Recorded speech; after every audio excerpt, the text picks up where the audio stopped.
good morning. It is Saturday and I is just about to go to the Fantasy Festival in Esbjerg. It says an hour and 36 minutes or something to the train station in Esbjerg, so I figure that's the time frame that I have to go for. It's 8 o'clock right now, 4 minutes past 8, and yeah, I'm just gonna go and get some gas filled in and get a cup of coffee, and then I'll be ready to go. So this is my update. I'll try as best as I can to vlog this thing as I get there, but I'll see you.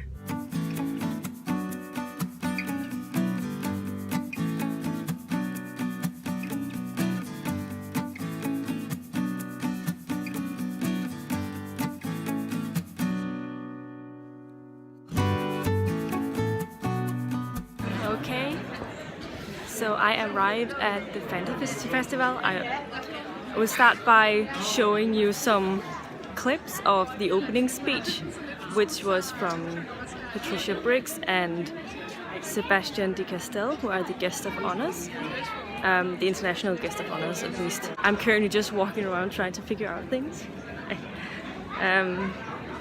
There's so many things to look at and I don't know where to start. So it's a bit overwhelming, but I'm just having a look around because I have about 45 minutes until the speaking with Sebastian de Castell, who is the first one, at 11:30.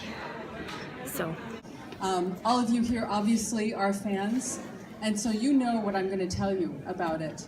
Fantasy is a very powerful language of storytelling, and the most powerful thing about it is it teaches us to hope.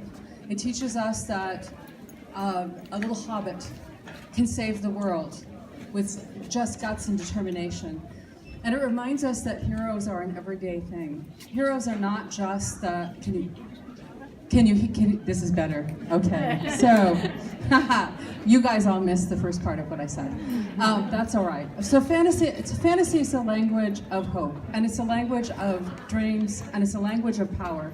And it's an empowerment that comes to all of us, because through fantasy we learn that we can change the world that we live in to be a better place, that we can at least make a little difference, if not in the whole world like Frodo, but in the smaller communities, in the places that we live in our families.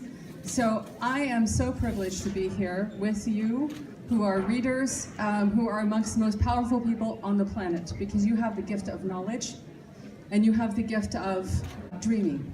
And that's a very powerful gift indeed. Thank you very much. I'm going to turn this over to my fellow author, Sebastian de Castell. Hello. I'll now speak all the Dutch I know. I now know how to say Esbjerg. By your reaction, I can see I still can't say Esbjerg very well. I will work on it. I have 2 days to figure this out. I'm incredibly honored to be here, and when I was invited, they didn't tell me that the Esbjerg Fantasy Festival was in the library, which made me very happy, because libraries have been so important to my life since I was a little kid, and not just because I married a librarian and she tells me if I don't say these things I'll be in trouble.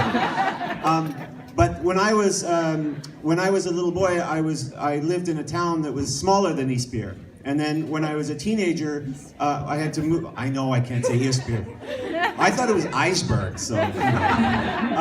And we moved to a big city, Vancouver, which is a very big city, and it felt scary, and I didn't have a lot of friends, and I didn't know what to do.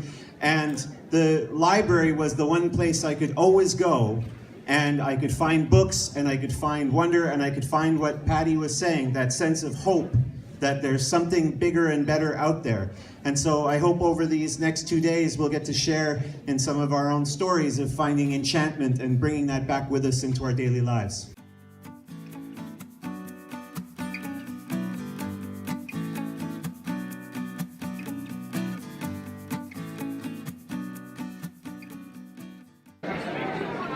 Hello, I'm very happy to be here. I apologized earlier for having said Dutch instead of Danish. It's a North American problem, one of our many problems. Just Canadian. Just Canadian. We Americans know the difference. Americans don't know the difference. So what I'll do is, while they're fixing the projector, I thought I would read to you just a little bit from Spellslinger. I thought I'd read a little bit about that and then tell some stories, and we can ask questions, and then I'll start dancing. We run out of things. Yeah. I wanted to be a strip user. But I eat too much chocolate, so it's not so good. All right. Chapter 1, The Duel. The old spellmasters like to say that magic has a taste. Ember spells are like a spice burning the tip of your tongue. Breath magic is subtle, almost cool, the sensation of holding a mint leaf between your lips. Sand, silk, blood, iron, they each have their flavor. And a true adept, the kind of mage who can cast spells even outside an oasis, knows them all. Me? I had no idea what the high magics tasted like, which is why I was in so much trouble.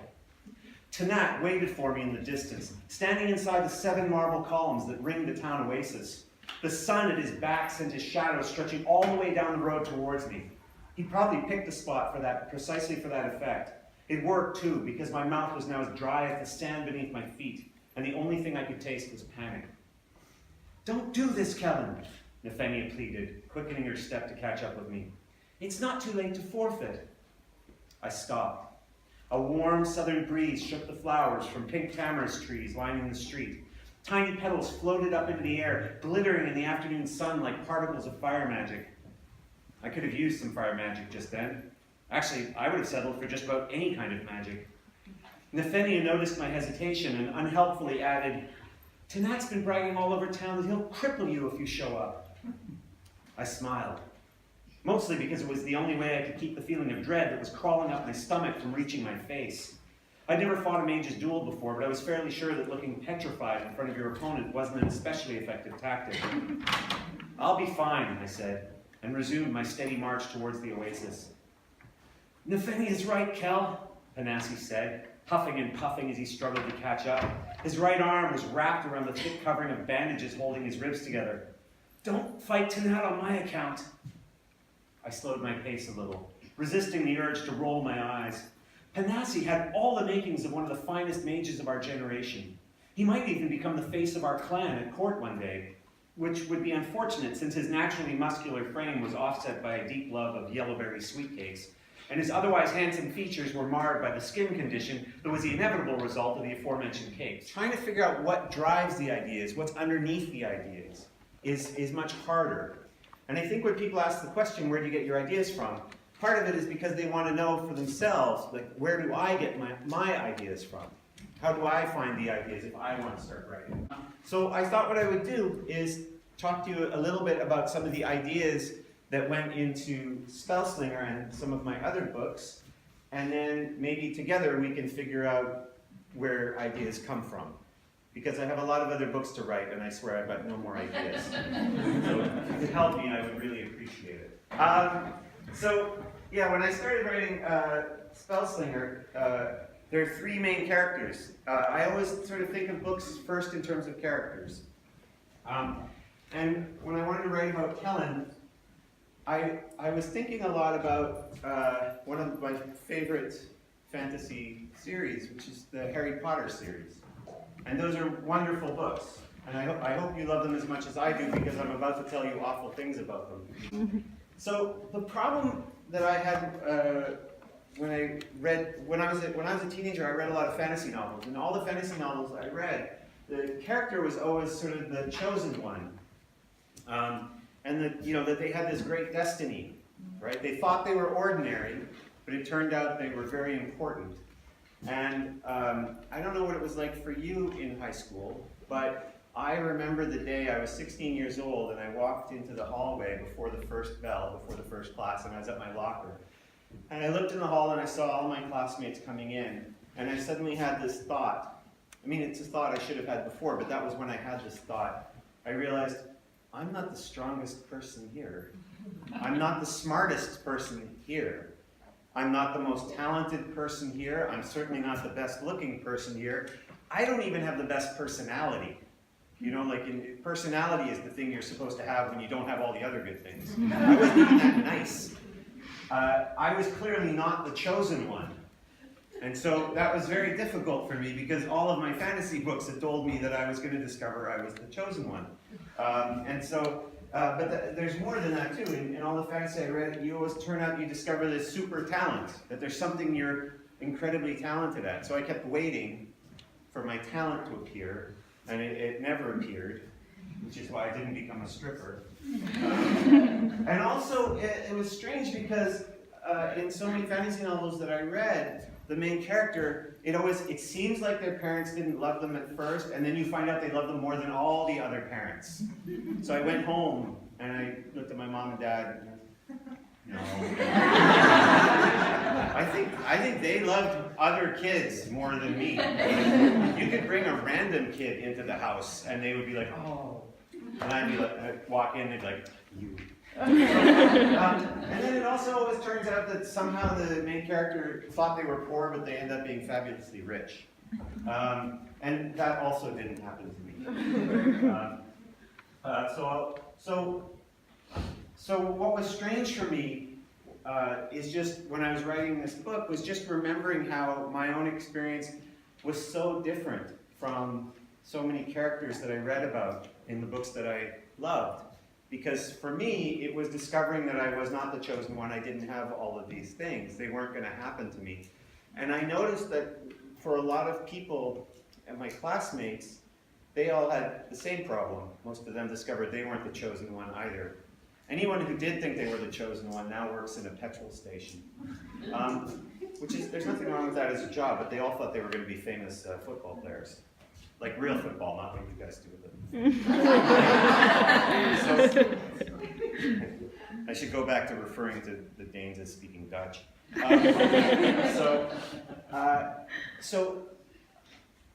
People tend to fall into two camps when that happens. You tend to fall into one of two things. Some people would just get bitter and cynical and just go, nothing matters, it all sucks, right? And then other people would just kind of wait. They'd just be like, they just keep hoping. Like one day, I just have to keep sitting here, and one day I'm going to find this great destiny.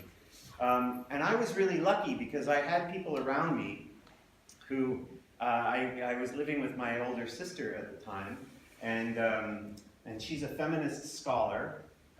So she loved having a 16-year-old boy that she had to raise. And I said to her and her partner, I just feel like I'm not really special. And I thought they were going to go, oh, no, you're so special. And they went, yeah, you're right, you're not. Like we've been thinking about it for a while, and we can't think of anything that makes you very special. And then they said, so what are you going to do about it? And that, I think, is the ultimate moment for me of what it was like to be, when I was a teenager, when I hit that moment. It was, what am I going to do about it? And so that's how Kellen came to be for me. I wanted to write about somebody who didn't have a destiny, who was going to have to ask the question, what am I going to do about all of these things that I've discovered that I don't have, that I thought I was going to have? Hello, I am just getting ready to get something to eat. I have just watched Sebastian de Castell in a reading, and he was really funny.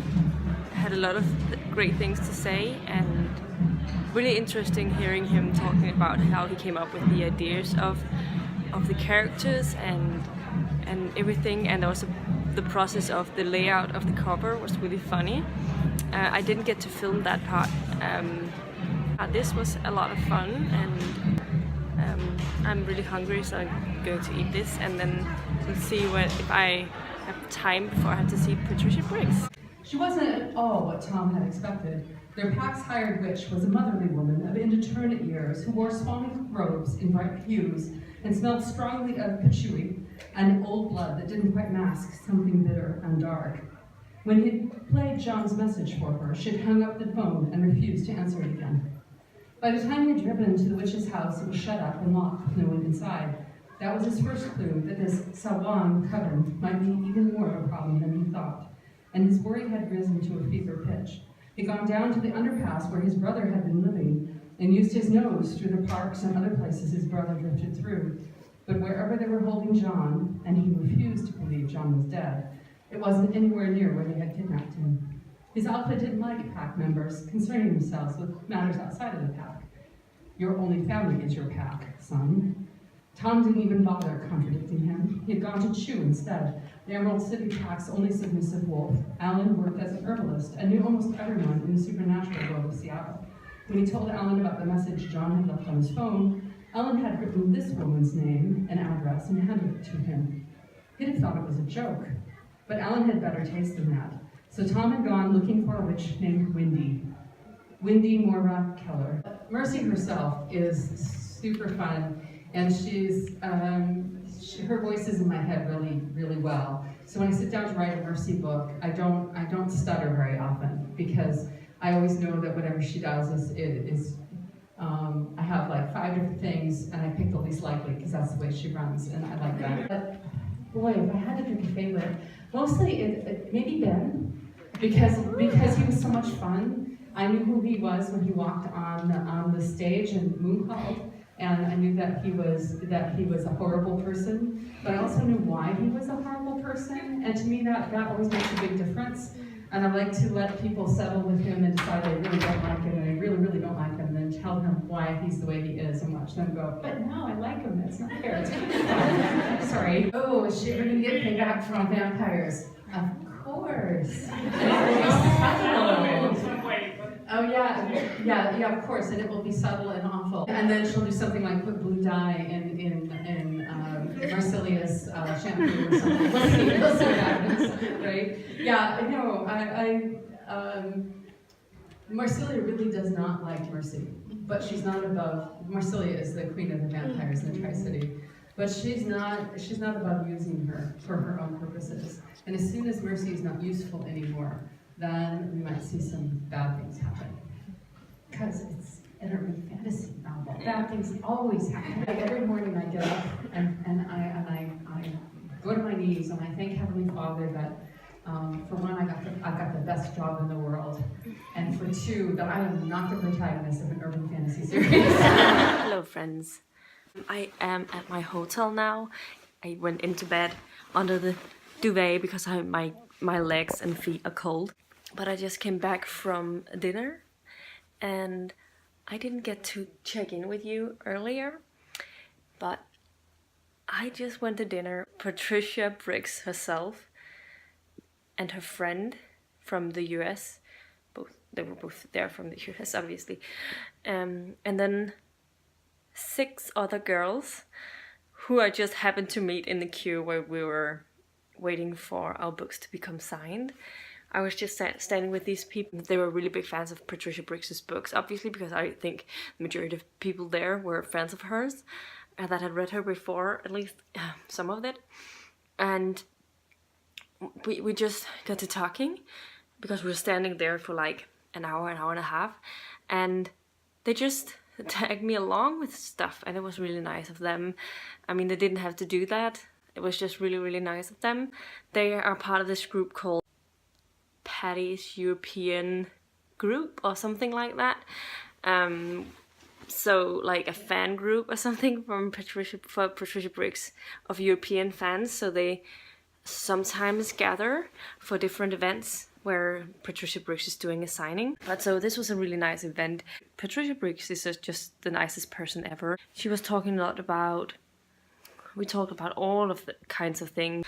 And yeah, I just had a really good day. And I would like to share with you the books that I got today. Let's start out with the not books I got signed today.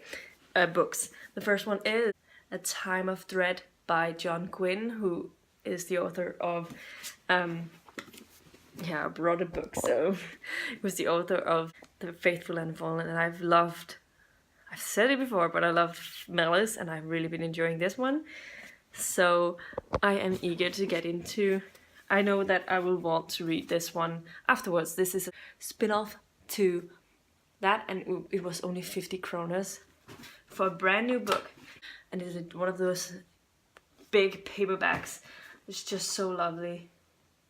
Has a big font and it just feels so nice. And I paid less than I paid for any other book at the event today, and I'm really happy with it. So the other book I got it at the same stand, and it was also one of the, I think it was a bargain place, like the only places where they had really cheap books.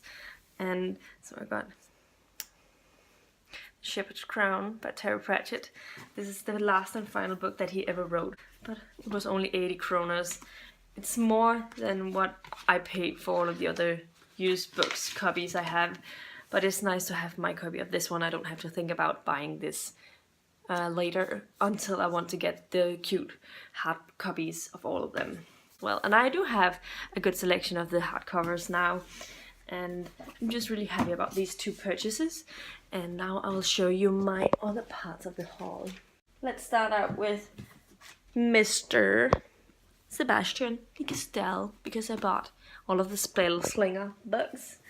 And the first one is called Spell Slinger, and it has red sprayed edges, which is kind of cool. It has a really nice cover, which he had such a fun story about the cover.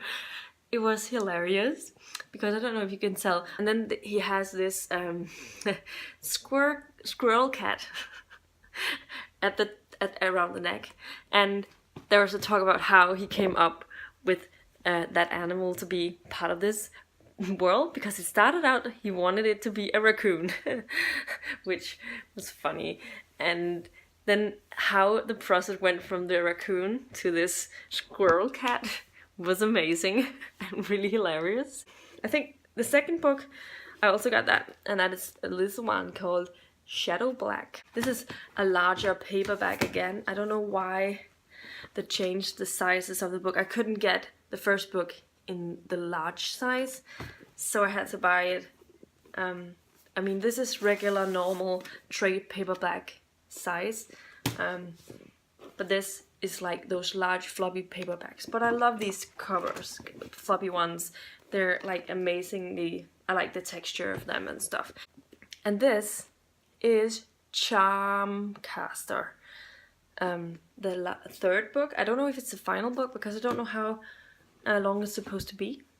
There, all of these 3 books are signed by Sebastian Castell. I felt a little bad, because I went and asked him before the reading if he'd sign my books, because I was like, maybe if he does that, then I will have time to get something to eat and maybe see another panel and walk around and see stuff before I make my way back to watch Patricia Briggs, because Patricia Briggs was going to start at 2:15, and Sebastian Castell started at 11:30 was the time that he started, and his signing was not going to be until a bit later, after the event, and it was an hour-long reading. So I asked him, because he was already signing some other people's books, if he wanted to sign it, and he was like, but you know there's a signing later, right? I was like, yeah, I know that, but wait, could you just... because I was like, I needed to stand around for so long, so I felt kind of bad afterwards, but he did sign them, and he was really nice. And I talked to him about the Greatcoat series a little bit, because yeah, so I like the fact that he wrote something different in all of the books, but I think it might have something to do with what's happening in each of the books. So that was a lot of fun. Also, what I think is really cool is all of them has like his own little crest. Can you see it? Like that.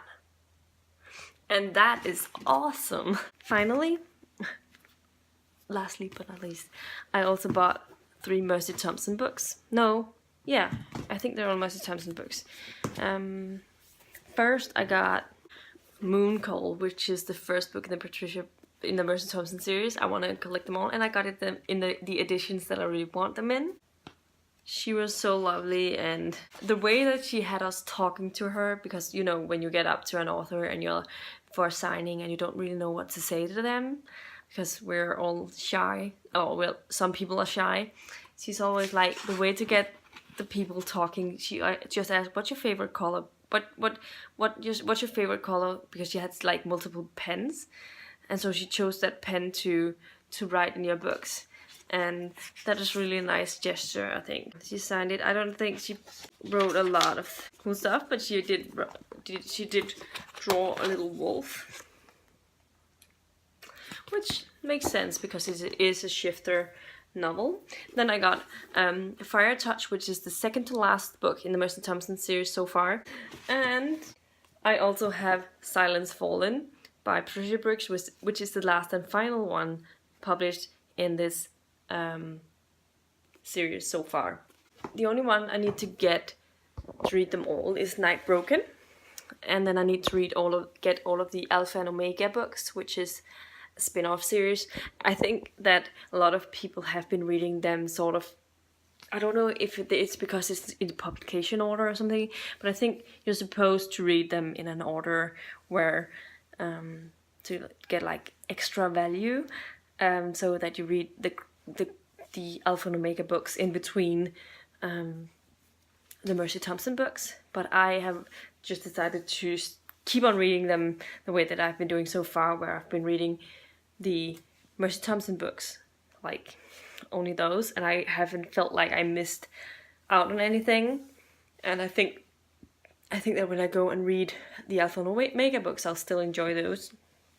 So I'm really looking forward to seeing how it's all gonna end up. Oh wait, I actually also got some more merch. I mean, I have all the time in the world because I'm just by myself. I don't have anything to do, except I'm gonna go to bed. So I got this, which is my ideas. It says that on the front, and it's basically just a little notebook. So to scribble down your thoughts, if you have something, so that you can start writing a book, I guess. There's a lot about just getting started with your writing as well. And then I got a couple of bookmarks by a publishing house called The Wolf and the Owl. This is for I think it's sort of a darker sort of fantasy, definitely adult fantasy. It's called In Death and Onwards, and I'm not really sure what the word is. It's called Den Trofaste Bror. Right now my mind is blocking the translated word, but it's by Jacob Cogedale. I got a bookmark of that. I got a bookmark of Malene Sølstein's Ravnsvisken, which is one of the authors who were there. I've still not read anything by her. And then I got Brandon Sanderson, The Way of Kings. That's the title. And it's the same thing. Like, I mean, in Kongens Vej is not a direct translation of A Way of Kings. It is more like, I don't know, not completely correctly translated. I don't know what they should have called it instead, but then I got some little booklets that has teasers of the books, and I got one where one side it's a teaser to Døden og Videre, like Death and Onwards, the book that I was talking about before. I'm very interested in reading that and figure out if it's something that I will definitely need to buy. And the other one is Djævelens Hjerte, which is The Devil's Heart, by Lars Kramhøft. I don't know if he's like Norwegian or something, or if it's just like regular Dane. But I will also read this booklet, figure out if I like his writing style and if it's something that I need to read and buy, or possibly just get it from the library, because that's how I do with Danish books, because I find them really expensive. And then I have Und Winter, Evil Winter by Anders Björkelid. He is, it seems, a Swedish author, and I found that interesting because I haven't read any fantasy by Swedish authors before. I'm not sure if this is adult fantasy either, but I think it might be. And then I have a sampler of Brandon Sanderson's Stormlight Archives, but I'm gonna read that anyway, so it's not because of that, I got it because of the other teaser. But right now I'll leave you to it, and I'll see you later. Bye. Good morning. It is now Sunday. I just checked out of my hotel. Sorry for the shake. So I just checked out of my hotel and put my luggage in the car. Now I'm gonna go and find some breakfast, because there's no breakfast as part of my deal. So I'm on my way to find somewhere to get breakfast. It's now, I think it was 9 something, and the event starts at 10, so I have about an hour to find something to eat and get back to the library. Kenneth Bøge's reading is quite early, so I think it's one of the first events, just as Sebastian Castell's was yesterday, so I'm very looking forward to that. But yeah, I'm getting ready to find something to eat, and I'll check in with you later. Bye. So I am at the convention, and I just finished watching Kenneth Bøge in a reading, and it was really amazing. I'm going to be talking a little bit more about it later when I have time to sit down and telling you about it. But it was really good, and I found out about the books that he's been translating to English, and it's very interesting. I also just went to get my book signed. I bought one of his books today and got it signed because it sounds really interesting. It's sort of a haunted house mystery, but also a sort of mystery about a secret world like Narnia, and it just sounds like a really interesting blend, and I'm very, very eager to read about it. So yeah, but I will get back to you later, and bye. Hello friends, it is now I think about 2 or 3 o'clock, and I decided to leave the fantasy festival for this time because I'm buying too many things, and I'm afraid of if I go back into the hall I will end up buying even more. But I ended up buying a couple of things. I'll let you know, show them to you when I get to my car. But first of all, I just finished watching a panel about translating into Danish, and this man, he had translated, first of all he translated The Hobbit in a newly translated edition that came out a couple of years ago, and he also translated The Buried Giant by Kazuo Ishiguro, and definitely one I want to read now. And he translated the first Stormlight Archive book, The Way of Kings. So it was really interesting. He had some interesting points about it, but I don't think that he's explained a lot about it that I thought I wanted to hear from him, but I thought it was going to be a little bit different. But I'm happy I watched it because it was still interesting. Yeah, I decided, I don't know, I just want to be able to work with books in some way, and I don't know how. But yeah, I am currently, I'm back at my car and ready to head back home now. So I'll show you the things that I bought. I just have to find a place to buy something to drink. I need some water. I have a croissant still from this morning's breakfast that I didn't eat, so I can eat that on the way home. I'll just show you the books that I bought today. Lysets Hule, and it just says at the front, it says, what if you were the main person in your own adventure or fairy tale? What would happen? How long will you survive? But it's basically like half a haunted house story and half an adventure into sort of like Narnia and what would happen. Because we all know that if we were Harry Potter,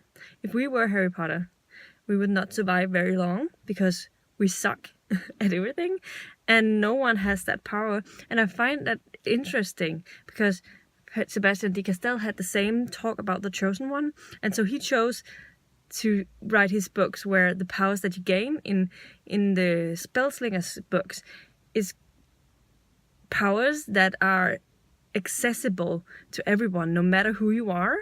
So it's not super unrealistic that you'll be a chosen one.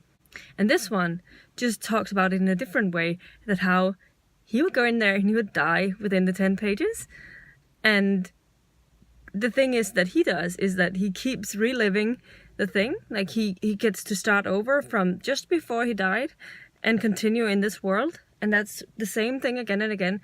And so you see him die in multiple horrendous ways, and it sounded really interesting, so it's slightly horror. But before I read this one, I need to read another book. I forgot its name right now, but I'll put the cover here when I edited, and it's about time and how you can control time.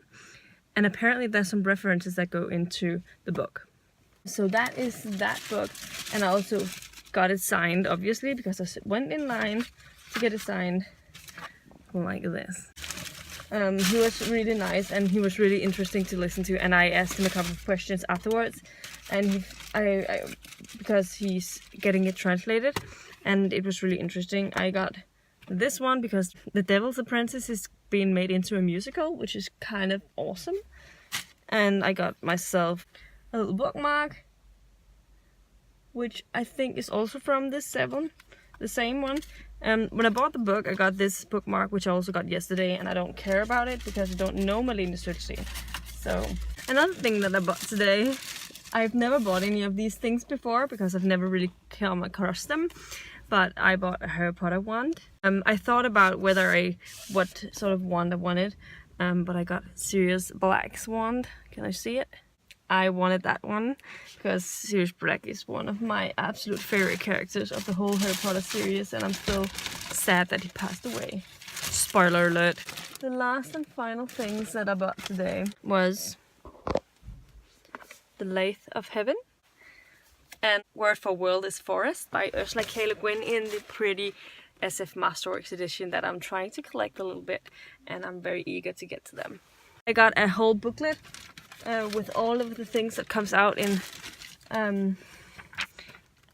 by a publishing house, and I have a little snippet about each of their stories, so I can figure out what I am maybe interested in reading. But yeah, this was my final update for now.